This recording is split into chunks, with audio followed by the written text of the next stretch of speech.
ဒီချမ်းဒီပန်းရှင်မှာပေါ့နော်ပြေးလိုက်ဟောလိုက်နေပေါ့နော်အရင်မိုးတယ်ရှင်းကြတယ်ပေါ့နော်ပင်းပြေလို့ရအောင်ခုလိုထန်းလေးတစ်ခုရှိပါတယ်ဗျာစိမ့်ပဲ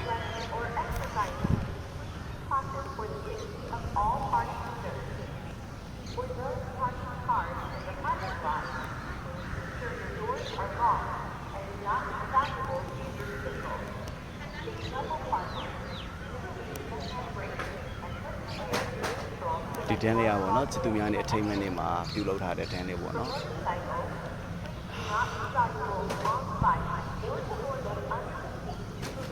ပြေးလိုက်ခေါ်လိုက်နဲ့မိုးလို့ရှိရင်ပင်းပြေလို့ရအောင်ခုလိုမျိုးတန်းလေးတစ်ခုရှိပါတယ်တန်းလေးမှာခဏအေးစေး